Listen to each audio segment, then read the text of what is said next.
Hello everybody, नमस्ते जी। मेरा प्यार भरा नमस्ते आप सभी स्टूडेंट्स को। बेटा, रिविजनरी सीरीज़ हमारी चल रही है इनकम टैक्स की और लगभग कंप्लीशन के स्टेज पे है। छोटे छोटे 2-3 चैप्टर्स हमारे रह गए हैं, वो फटाफट हम लोग करके इनकम टैक्स का रिविजनरी सीरीज़ कंप्लीट करेंगे। और उसके बाद फिर अप्रैल के मिड में मैं आप लोगों के साथ डिस्कस करूंगा सारे multiple choice questions, MCQs, case studies और बाकी और कुछ। आरटीपी ऑलरेडी डिस्कस हो चुका है, एमटीपी आपका एक हो गया है, दूसरा एमटीपी भी होना है, तो उनके भी क्वेश्चंस मैं आप लोगों के साथ डिस्कस करूंगा। लेकिन अभी आज हम लोग जो टॉपिक डिस्कस कर रहे हैं वो एक छोटा सा टॉपिक है एग्जेम्प्टेड इनकम्स का। एग्जेम्प्टेड इनकम्स का टॉपिक हम लोगों ने लास्ट में इसी वजह से करा है क्योंकि इसके अंदर जो इनकम्स यूज़ हो रही हैं, एग्जेम्प्टेड इनकम्स जो यूज़ हो रही हैं या जिनका डिस्कशन हो रहा है, वो ऑलरेडी हम लोगों ने लगभग लगभग सारी इनकम्स हम लोगों ने अलग अलग चैप्टर्स के अंदर कवर अप कर लिए हैं।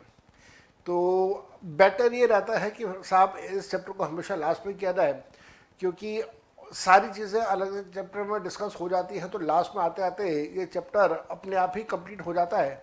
कुछ बहुत छोटी छोटी सी बातें रहती हैं वो हम लोग इसमें ब्रश अप कर देते हैं। मैंने जब आपको एग्जेम्प्टेड इनकम का ये चैप्टर करवाया था, बताया था उसके अंदर सेक्शन नंबर 10 यूज़ होगा। मैंने आप लोगों के साथ ये डिस्कस किया था कि साहब एग्जेम्प्टेड इनकम और डिडक्शंस में फ़र्क होता है।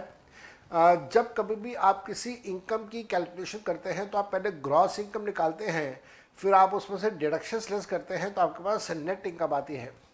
तो नेट इनकम कह लो या फिर आप इनकम अंडर द हेड कह लो। जैसे अगर हम लोग सैलरी की बात करें तो पहले हम लोग ग्रॉस सैलरी कैलकुलेट करते हैं, फिर हम लोग डिडक्शंस लेस करते हैं, उसके बाद हमारे पास आता है टैक्सेबल सैलरी। इसी प्रकार से हाउस प्रॉपर्टी में ग्रॉस एनुअल वैल्यू कैलकुलेट करते हैं, म्यूनिसिपल टैक्सेस का डिडक्शन देते हैं, 24 सेक्शन का डिडक्शन देते हैं, तो हमारे पास टैक्सेबल हाउस प्रॉपर्टी इनकम आता है इस प्रकार से। तो जब कभी भी आप किसी भी एक पर्टिकुलर हेड में ग्रॉस इनकम कैलकुलेट करते समय किसी इनकम को इंक्लूड नहीं करते तो उसको हम लोग बोलते हैं कि साहब वो एग्जेम्प्टेड इनकम है।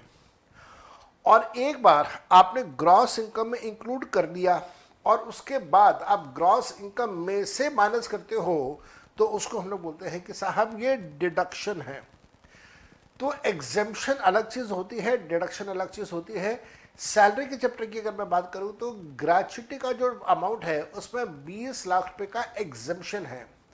दैट मीन जितनी भी ग्रेच्युटी है उस ग्रेच्युटी में से 20 लाख रुपए तक की जो ग्रेच्युटी होगी वो ग्रेच्युटी एग्जेम्प्ट रहेगी। और 20 लाख से ज़्यादा की जो ग्रेच्युटी है उसको हम लोग ग्रॉस सैलरी के अंदर ऐड करते हैं। इसी प्रकार से अगर हम लोग एंटरटेनमेंट अलाउंस की बात करें तो जो एंटरटेनमेंट अलाउंस है वो एग्जेम्प्ट नहीं है, उसको हम लोग ग्रॉस सैलरी के अंदर पूरा अमाउंट इंक्लूड करते हैं। ग्रॉस सैलरी में पूरा अमाउंट इंक्लूड करने के बाद ग्रॉस सैलरी में से लेस करते हैं तो उसको हम लोग बोलते हैं डिडक्शन। तो डिडक्शन का मतलब जब भी आप ग्रॉस इनकम में से कुछ लेस करें तो डिडक्शन, और जब कभी भी आप ग्रॉस इनकम कैलकुलेट करते समय इंक्लूड ही ना करें तो उसे हम लोग बोलते हैं एग्जेम्पशन। तो एग्जेम्प्टेड इनकम्स और डिडक्शंस में फ़र्क मैंने आप लोगों के साथ यहाँ पे अच्छे से डिस्कस कर दिया है। यही जो मैं अभी आपको बातें समझा रहा हूँ वही एग्जाम्पल के तौर पे मैंने आपको सारी बातें यहाँ पे दी भी हुई हैं। सैलरी वाली बातें भी मैंने आपको यहाँ पे बताई हुई हैं। उसके बाद फिर मैंने आपको ये कहा था कि साहब जितने भी एग्जेम्प्टेड इनकम्स हैं इनकम टैक्स एक्ट में वो सारे एग्जेम्प्टेड इनकम सेक्शन नंबर 10 में मेंशन है। सेक्शन 10 के अंदर जो चीज़ें मेंशन है उसमें से लार्जली हम लोगों ने अलग अलग सेक्शंस में कर लिए हैं और सिर्फ कुछ इनकम्स ऐसी बची हैं जो हमने इस चैप्टर के अंदर कवर अप करनी है। जो इनकम्स हम लोग ऑलरेडी डिस्कस कर चुके हैं उनको भी एक बार दोबारा डिस्कस कर देता हूँ मैं आपके लिए। Section 10 sub section 1 agriculture income होती है, एग्जेम्प्ट होता है अगर वो लैंड इंडिया में है तो। If land is located in India तो agriculture income is exempt. Section 10 sub section 2 कहता है कि अगर कोई हिंदू अनडिवाइडेड फैमिली है उसने अपनी इनकम कमाई तो हिंदू अनडिवाइडेड फैमिली की इनकम के ऊपर हिंदू अनडिवाइडेड फैमिली ने टैक्स पे करना है। टैक्स पे करने के बाद जो आफ्टर टैक्स इनकम बचेगी उस इनकम को एचयूएफ के सारे मेंबर्स पर डिस्ट्रीब्यूट कर दिया जाएगा and that distributed money will be exempt for all members. Section 10 sub section 2A ये कहता है कि साहब अगर कोई एक पार्टनरशिप फर्म है तो पार्टनरशिप फर्म के ने अपनी इनकम के ऊपर टैक्स पे करना है। एक बार टैक्स पे हो गया तो टैक्स पे करने के बाद जो इनकम बचेगी उस इनकम को पार्टनर्स में डिस्ट्रीब्यूट किया जाता है और वो पैसा पार्टनर्स के लिए एग्जेम्प्ट रहेगा क्योंकि उसके ऊपर ऑलरेडी पार्टनरशिप फर्म ने टैक्स पे कर दिया है। देन हम लोगों ने सेक्शन 10 सब सेक्शन 4 किया था कि अगर साहब कोई नॉन रेसिडेंट है और वो नॉन रेसिडेंट अगर अपनी इनकम कमा रहा है, इंटरेस्ट इनकम कमा रहा है, तो उस इंटरेस्ट इनकम को हम लोग एग्जाम करते हैं प्रोवाइडेड वो इंटरेस्ट इनकम उसकी आ रही हो फ्रॉम NRE अकाउंट। मैंने आपको बताया था NRE अकाउंट का मतलब होता है एक ऐसा अकाउंट जो सिर्फ नॉन रेसिडेंट इंडिया में ऑपरेट कर सकता है with a prior approval of RBI।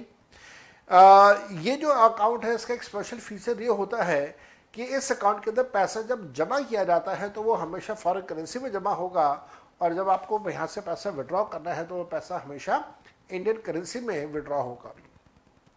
तो NRE अकाउंट के ऊपर जो इंटरेस्ट है जो नॉन रेसिडेंट कमा रहा है वो एग्जेम्प्ट रहेगा। इसी प्रकार से अगर किसी नॉन रेसिडेंट ने फॉरेन करेंसी को इंडिया में ट्रांसफ़र किया और उस फॉरेन करेंसी को इंडिया में ट्रांसफ़र करने के बाद अगर वो उस फॉरेन करेंसी को यूज़ करके कोई बॉन्ड्स परचेज कर रहा है, कोई गवर्नमेंट सिक्योरिटीज़ परचेज कर रहा है, तो उन गवर्नमेंट सिक्योरिटीज़ का इंटरेस्ट का पैसा एग्जेम्प्ट रहेगा, टैक्सेबल नहीं होगा। बॉन्ड्स का पैसा भी एग्जेम्प्ट रहेगा, टैक्सेबल नहीं होगा। इसके साथ साथ में बहुत सारी इनकम्स ऐसी हैं एग्जेम्प्टेड इनकम्स की जो हम लोगों ने सैलरी के चैप्टर में डिस्कस करी हैं। सेक्शन 10(5) was LTC, सेक्शन 10(6) और 10(7) is related to the salary. 10(6) की अगर बात करूँ salary of the foreign nationals which is earned in India. Section 10 sub section 7 की अगर मैं बात करूँ तो हम लोग बात करते हैं यहाँ पे कि salary of Indians who are working outside India for the central government और state government and they are earning salary outside India, तो उसको हम लोग टैक्सेबल करते हैं। लेकिन अलाउंसेस और परक्विजिट जो इंडिया से बाहर कमाए जाते हैं उनको हम लोग टैक्सेबल करते हैं। Then 10(10) was related to gratuity, 10(10)(A) is related to commuted pension, 10(10)(AA) is related to leave encashment, 10(10)(B) is related to retrenchment compensation, 10(10)(C) is related to VRS, 10(10)(CC) is related to tax on the value of the non-monetary perquisite which is paid by the employer on behalf of the employee. 10(11) is for statutory provident fund and public provident fund का interest. 10(12) is basically the conditions कि जब आपको RPF में से पैसा वापस मिलता है तो वो exempt रहेगा। 10(13) is related to approved superannuation fund. 10(13)(A) is for HRA. 10(14) is for all special and official allowances. 10(18) is for the pension of the winners of the Gallantry Award. 10(19) is the pension of all those soldiers who die while performing their duties. उनकी pension या उनके घर वालों को मिलने वाली pension. 10(10)(BB) 10(10)(BB) salary में discuss नहीं किया था, उसको हमने यहाँ पे डिस्कस करना है। 10(10)(BB) कहता है कि साहब अगर भोपाल गैस लीक जो ट्रेजेडी 1984 में हुई थी उससे रिलेटेड अगर किसी प्रकार का कोई कंपनसेशन आज भी दिया जा रहा है तो वो जो कंपनसेशन का पैसा होगा वो कंपनसेशन का पैसा टैक्सेबल किया जाएगा, एग्जेम्प्ट किया जाएगा under section 10 sub section 10(BB). तो एक बहुत बड़ी ट्रेजेडी थी 1984 में।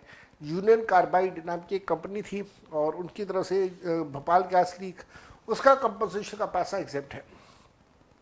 Section 10 sub section 10(BC) this is related to natural disasters और मैनमेड डिजास्टर्स। अगर किसी भी प्रकार के कोई नेचुरल या मैनमेड डिजास्टर्स होते हैं तो उन डिजास्टर्स के ऊपर जो कंपनसेशन पे किए जाते हैं बाय द गवर्नमेंट वो कंपनसेशन का पैसा एग्जेम्प्ट रहेगा, टैक्सेबल नहीं होगा। Then we have section 10 sub section 11(A). BJP government ने 2014 में एक जब बीजेपी गवर्नमेंट बनी, नरेंद्र मोदी सरकार गवर्नमेंट बनी, तो बीजेपी की तरफ से एक नारा आया लड़की बचाओ लड़की पढ़ाओ।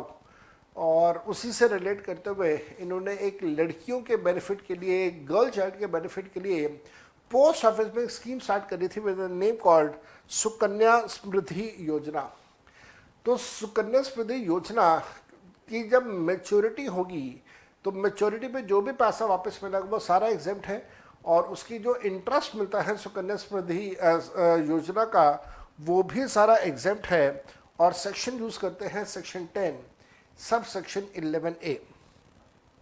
Section 10 sub section 12B relate करता है एनपीएस से। जब आपने पैसा एनपीएस पे इन्वेस्ट किया है तो आप उसको विड्रॉ कर सकते हैं, लेकिन अगर आप एनपीएस को कंटिन्यू रखते हैं और उसको कंटिन्यूशन में पार्शियल विड्रॉल अगर आप करते हैं तो जो पैसा विड्रॉ कर रहे हैं वो पैसा आपके लिए टैक्सेबल होगा, उसमें एग्जेम्पशन नहीं मिलता है। लेकिन कितना टैक्सेबल होगा और कितना एग्जेम्प्ट होगा इस बात का ध्यान रखिएगा कि जो भी आप पार्शियल विड्रॉ करेंगे उसमें से 75% को हम लोग टैक्सेबल करते हुए 25% पैसा आपका एग्जेम्प्ट रखते हैं, टैक्सेबल नहीं करते। देन हमारे पास आता है सेक्शन 10 सब सेक्शन 12A। ये कहता है सेक्शन कि साहब अगर आपने अपना अकाउंट एनपीएस का बंद कर दिया है, अगर आपने अपना एनपीएस का अकाउंट बंद कर दिया है तो बंद करने पे जो भी आपको एनपीएस का पैसा मिलेगा उसमें से 60% का पैसा एग्जेम्प्ट रहेगा, 40% का पैसा आपके लिए टैक्सेबल हो जाएगा। लेकिन इसमें लेकिन किंतु परंतु की बातें आती हैं। लेकिन किंतु परंतु अगर इन्वेस्टर की डेथ हो जाती है और डेथ के बाद अगर उसके परिवार वाले ये पैसा रिसीव करते हैं तो ये पैसा उस केस में फिर 100% एग्जेम्प्ट रखा गया है, वहाँ पे कोई एग्जेम्पशन यहाँ वहाँ पे कोई टैक्सेबिलिटी नहीं है। देन हमारे पास आता है सेक्शन 10 सब सेक्शन 13A जो कि ये कहता है कि साहब अगर आपका कोई अप्रूव्ड सुपर एनुएशन फंड है और अप्रूव्ड सुपर एनुएशन फंड के ऊपर अगर आपको कोई इंटरेस्ट मिलता है तो वो एग्जेम्प्ट रहेगा, और साथ साथ में अप्रूव्ड सुपर एनुएशन का पैसा जब लमसम बेसिस में आपको वापस मिलता है तो वो भी आपका सारा का सारा एग्जेम्प्ट रहेगा, टैक्सेबल नहीं होगा। Section 10 sub section 15 one of the most important sections ये कहता है कि अगर आपका पोस्ट ऑफिस में सेविंग्स अकाउंट है, अगर आपका पोस्ट ऑफिस में सेविंग्स अकाउंट है तो 3,500 रुपये तक का सारा पैसा आपका एग्जेम्प्ट रहेगा। और अगर वो सिंगल अकाउंट होल्डर है, अगर जॉइंट अकाउंट होल्डर के नाम पे आपने अकाउंट खोला हुआ है तो ये लिमिट जो 3,500 की है ये लिमिट बढ़ के 7,000 रुपये की हो जाती है। 7,000 रुपये तक का पैसा सारा का सारा एग्जेम्प्ट रहेगा। गलती से यहाँ पे पर मंथ लिखा हुआ है, this has to be per annum वाली फिगर, शायद मैंने करेक्शन भी करवा दिया था क्लास के अंदर। देन इसी प्रकार से अगर आपको इंटरेस्ट मिल रहा है ऑन गोल्ड डिपॉजिट बॉन्ड्स तो वो एग्जेम्प्ट है। अगर आपको इंटरेस्ट मिल रहा है ऑन गोल्ड डिपॉजिट सर्टिफिकेट्स तो उसको भी एग्जेम्प्ट रखा गया है। Section 10 sub section 16 again one of the important areas की साहब अगर पढ़ाई लिखाई को रिलेट करते हुए स्कॉलरशिप का पैसा मिल रहा होगा तो वो जो पढ़ाई लिखाई से रिलेट करते हुए उसके खर्चों से रिलेट करते हुए स्कॉलरशिप का पैसा है वो सारा का सारा एग्जेम्प्ट रहेगा, कुछ भी टैक्सेबल नहीं होगा। इसी प्रकार से मेंबर ऑफ पार्लियामेंट और मेंबर ऑफ लेजिस्लेटिव असेंबली को जो अलाउंसेस मिलते हैं उनको भी एग्जेम्प्ट रखा गया है under section 10 sub section 17। Moving on to section 10 sub section 17A, ये सेक्शन बात करता है कि साहब अगर आपको किसी प्रकार के कोई अवार्ड्स मिल रहे हैं central government and state government से तो अवार्ड्स में जो आपको पैसा मिलता है वो सारा एग्जेम्प्ट रहेगा। आपको याद है सचिन तेंदुलकर को भारत रत्न का अवार्ड दिया गया था, तो उस भारत रत्न में अगर कोई साथ में मॉनेटरी प्राइज मिल रहा है तो वो सारा एग्जेम्प्ट है। इसी प्रकार से जो नेशनल फिल्म अवार्ड्स होते हैं उसके अंदर जो मॉनेटरी अमाउंट्स मिलते हैं वो सब एग्जेम्प्ट है, कभी भी टैक्सेबल नहीं है। ये सिर्फ मैंने एग्जाम्पल दी है, ऐसे और बहुत सारे हैं। देन सेक्शन 10 सब सेक्शन 26 है, वो ये कहता है कि साहब अगर हमारे देश में कोई शेड्यूल्ड ट्राइब के लोग हैं और शेड्यूल्ड ट्राइब के लोग अगर अपने लोकलाइज्ड एरियाज में किसी भी प्रकार की कोई भी इनकम कमा रहे हैं तो उनकी इनकम को एग्जेम्प्ट रखेंगे। और यही शेड्यूल्ड ट्राइब के लोग अगर पूरे हिंदुस्तान में कहीं से भी इंटरेस्ट की इनकम कमाते हैं सिक्योरिटीज़ के ऊपर, डिविडेंड की इनकम कमाते हैं सिक्योरिटीज़ के ऊपर, तो वो interest and dividend on securities उसको भी एग्जेम्प्ट रखा जाएगा। लेकिन कौन कौन से शेड्यूल ट्राइब्स के बारे में हम लोग बात कर रहे हैं यहाँ पे, वो सभी शेड्यूल ट्राइब के लोगों के बारे में बात कर रहे हैं जो कि रहते हैं ऐसे एरिया में जो कि कॉन्स्टिट्यूशन ऑफ इंडिया में प्रिस्क्राइब किया गया है, या फिर वो शेड्यूल ट्राइब के लोग रहते हैं मणिपुर में, त्रिपुरा में, अरुणाचल प्रदेश में, मिजोरम में, नागालैंड में, या फिर वो शेड्यूल ट्राइब के लोग रहते हैं जम्मू कश्मीर के लद्दाख एरिया में। तो इन एरियाज में जो शेड्यूल ट्राइब के लोग रहते हैं उनके सारे इनकम्स को एग्जाम्प्ट किया गया है, उनके सारी लोकल इनकम्स को एग्जाम्प्ट किया गया है। और अगर वो उसके अलावा बाहर से, अपने लोकल एरिया के बाहर से अगर वो इंटरेस्ट एंड डिविडेंड्स कमाते हैं ऑन सिक्योरिटीज तो उसको भी एग्जाम्प्ट रखा गया है। बिल्कुल इसी प्रकार से सिक्किम के जो लोग हैं, जो सिक्किम ओरिजिन के जो लोग हैं, उन सिक्किम ओरिजिन के लोगों की भी सारी इनकम जो सिक्किम की इनकम है उसको एग्जाम्प्ट किया गया है। Whatever they are earning within the state of Sikkim that has been exempted. और अगर वो सिक्किम के बाहर से अगर कोई इंटरेस्ट ऑन सिक्योरिटीज या डिविडेंड ऑन सिक्योरिटीज कमा रहे होंगे तो उस इनकम को भी एग्जेम्प्ट रखा जाएगा। लेकिन इसका एक एक्सेप्शन केस है, अगर सिक्किमीज ओरिजिन की फीमेल लड़की, अगर सिक्किमीज ओरिजिन की फीमेल अगर वो नॉन सिक्किम ओरिजिन के लड़के के साथ शादी कर लेती है तो फिर उसकी इनकम को टैक्सेबल किया जाएगा, एग्जेम्प्ट नहीं किया जाएगा। इसके पीछे का रीज़न मैंने आपको दिया था कि सरकार की सोच यहाँ पे ये है कि जो सिक्किम के लोगों का अपना कल्चर है वो कल्चर मिक्सअप ना हो और वो अपने ही समाज के अंदर शादी करें, और दूसरे समाज में अगर वो शादी करते हैं तो उनका जो कल्चर है वो डिस्ट्रॉय होने के चांसेस हैं। तो कल्चर को प्रोटेक्ट करना है, इस वजह से ये वाली कंडीशन लगाई गई है। देन हमारे पास सेक्शन आता है सेक्शन 10 सबसेक्शन 32। ये सेक्शन कहता है कि माइनर बच्चे अगर अपनी कोई इनकम कमा रहे हैं तो माइनर बच्चों की इनकम को उनके माँ या उनके बाप की इनकम के अंदर ऐड कर दिया जाएगा, मदर या फादर की इनकम में ऐड किया जाएगा। मदर और फादर में से कोई एक होगा जिसकी भी इनकम ज़्यादा है, उसकी इनकम के अंदर बच्चे की इनकम को ऐड कर दिया जाएगा और सेक्शन 10 सबसेक्शन 32 में उसको ऐड किया जाएगा। साथ साथ में सेक्शन 10 सबसेक्शन 32 ये कहता है कि इस बच्चे को 1500 रुपये पर एनम, अगेन यहाँ पे शायद पर मंथ लिख दिया है गलती से, 1500 रुपये पर एनम पर चाइल्ड का एग्जेम्पशन भी मिलेगा। 1500 रुपये पर एनम का एग्जेम्पशन दिया जाएगा जब कभी भी इनकम माता पिता की इनकम में ऐड होगी तब। इस बात का ध्यान रखिएगा, ये 1500 रुपये का एग्जेम्पशन नहीं मिलेगा अगर इनकम ऐड हो रही है सेक्शन नंबर 27 के अकॉर्डिंग। अगर इनकम ऐड हो रही है सेक्शन 64 के अकॉर्डिंग तो 1500 रुपये का एग्जेम्पशन मिलता है, लेकिन अगर ये इनकम ऐड हो रही हो सेक्शन 27 के अकॉर्डिंग तो 1500 रुपये का एग्जेम्पशन नहीं दिया जाता है। देन हमने सेक्शन किया था section 10 subsection 34 that related to the buyback of the shares. अगर कोई कंपनी शेयर्स को बायबैक कर रही है तो बायबैक के केस में जो भी बेनिफिट है वो बेनिफिट कंपनी के लिए टैक्सेबल किया गया है अंडर सेक्शन 115 QA। अगर कंपनी बायबैक के ऊपर टैक्स पे कर रही है तो फिर ऐसी सिचुएशन में जो शेयर होल्डर है जिसके शेयर्स का बायबैक हो रहा है वो एग्जेम्प्ट रहेगा under section 10 sub section 34A। Then we have section 10 sub section 37। ये कहता है कि साहब अगर आपके पास कोई एग्रीकल्चर लैंड है और आपकी एग्रीकल्चर लैंड किसी रूरल एरिया में सिचुएटेड है, रूरल एरिया में सिचुएटेड है तो वो आपका कैपिटल एसेट नहीं है जिसके ऊपर कैपिटल गेन्स कैलकुलेट नहीं होता। लेकिन अगर आपकी एग्रीकल्चर लैंड किसी अर्बन एरिया में लोकेटेड है, मैं रिपीट करता हूँ, अगर आपकी एग्रीकल्चर लैंड किसी अर्बन एरिया में लोकेटेड है तो उस सिचुएशन में आपको आपकी वो लैंड अगर कंपल्सरीली एक्वायर हो रही है और स्टेट गवर्नमेंट से उसके बदले में आपको कोई कंपनसेशंस मिल रहे हैं तो वो कंपनसेशन की वजह से जो भी आपका कैपिटल गेन्स कैलकुलेट होगा वो सारा का सारा कैपिटल गेन्स आपके लिए एग्जेम्प्ट रहेगा, कुछ भी टैक्सेबल नहीं होगा। इसी प्रकार से अगर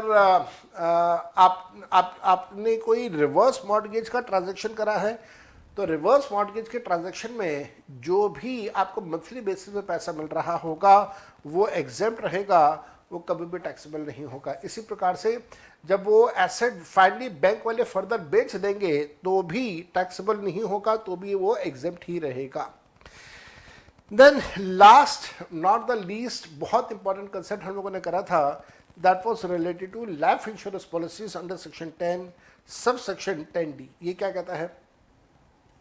ये कहता है कि साहब अगर आपने अपना लाइफ इंश्योरेंस का प्रीमियम पे करा है with in a particular range, with in a particular limit, तो ऐसे सिचुएशन में जब वो पॉलिसी आपकी मैच्योर हो जाएगी तो पॉलिसी के मैच्योर होने पे आपको जो भी पैसा मिलेगा वो सारा का सारा पैसा एग्जेम्प्ट रहेगा, प्रोवाइडेड आपने जो प्रीमियम पे करा था that was with in a particular limit and with in a particular range.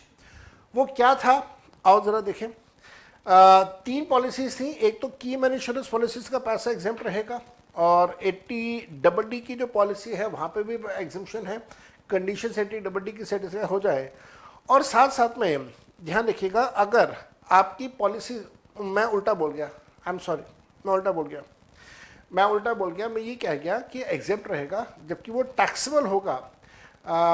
की मैन इंश्योरेंस पॉलिसी का पैसा टैक्सेबल होता है under the chapter of salary या बिजनेस एंड प्रोफेशन या इनकम ऑफ अदर सोर्सेज। इसी प्रकार से सेक्शन 80DD में यहाँ पे भी अगर आपको याद हो, तो मैंने आपको अपने घर का, अपने भतीजे का एग्जाम्पल दिया था, मानक और मेरा जो कज़न है वरिंदर, उसका एग्जाम्पल दिया था। मानक की डेथ हो जाती है और वरिंदर को पैसा मिलता है, तो वरिंदर के लिए वो पैसा टैक्सेबल होगा 80DD में। ये मैंने क्लास में डिस्कस किया हुआ है।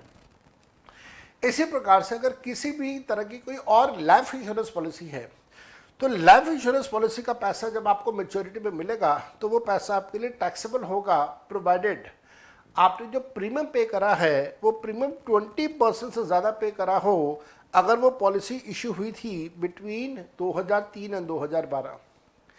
आपने प्रीमियम पे करा हो 10% से ज़्यादा अगर आपकी वो पॉलिसी इशू हुई है मार्च 2012 के बाद। अगर ऐसा नहीं है, आपने जो प्रीमियम पे करा है वो 20% से कम है या 10% से कम है, या एक और केस किया था जहाँ पे 15% की लिमिट हमने डिस्कस करी थी, तो वो पैसा जब आपको मैच्योरिटी पे मिलेगा, इंश्योरेंस पॉलिसी का पैसा जब आपको मैच्योरिटी पे मिलेगा तो वो सारा का सारा पैसा एग्जेम्प्ट रखा जाएगा, टैक्सेबल नहीं किया जाएगा। इसमें ये ध्यान रखिएगा कि अगर किसी व्यक्ति की डेथ हो जाती है और डेथ के बाद अगर ये पैसा मिलता है तो फिर टैक्सेबल ना करते हुए उसे एग्जेम्प्ट किया जाएगा, कभी भी टैक्सेबल नहीं होगा। और साथ साथ में ये ध्यान रखेंगे आप इस बात का कि जब हम लोग वो 10%, 20%, 15% की बात करते हैं तो हम सिर्फ face value of the policy की बात करते हैं, सम अश्योर्ड के बारे में बात करते हैं, बोनसेस को हम लोग कभी भी उसके अंदर इंक्लूड नहीं करते हैं। इसके साथ में हमने ये भी डिस्कशन किया था कि साहब अगर, हाँ, जो मैं अभी आपके साथ बात कर ही रहा था कि अगर कोई 80U में डिसेबिलिटी या 80DD में बीमारी, स्पेसिफिक डिजीज से सफ़र कर रहा होगा, तो वो 10% और 20% की लिमिट को बढ़ा के हम लोग 15% कर देंगे, प्रोवाइडेड पॉलिसी जो है वो अप्रैल 2013 के बाद की पॉलिसी अगर है तो। जो फोर्थ प्रोविजन है सेक्शन 10 सबसेक्शन 10D का, वो ये कहता है कि बिल्कुल जैसे लाइफ इंश्योरेंस पॉलिसी है उसी प्रकार से यूलिप के बारे में भी हम लोग करेंगे।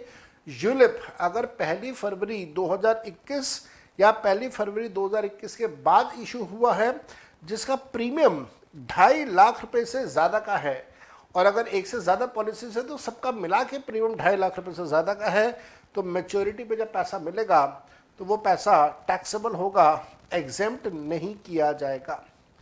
एक से ज़्यादा पॉलिसीज हैं, सबका मिला के प्रीमियम 2.5 लाख रुपए से ज़्यादा है तो भी वो टैक्सेबल होगा, जैसा अभी मैंने आपको ये बात बोली है।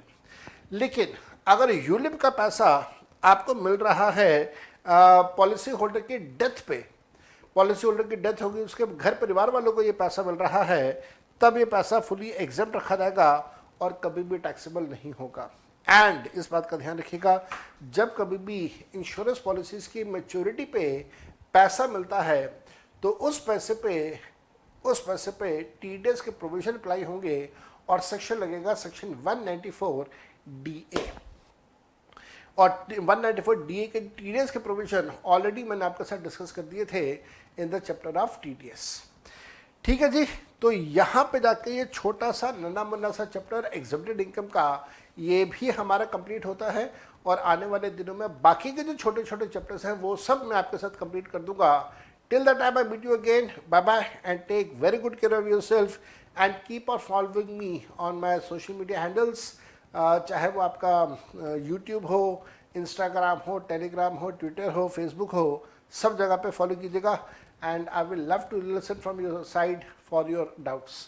आपके आने वाले दिनों में एग्ज़ाम्स आ रहे हैं, मेरी तरफ से I wish you best of luck for your upcoming examination. Bye bye and take care.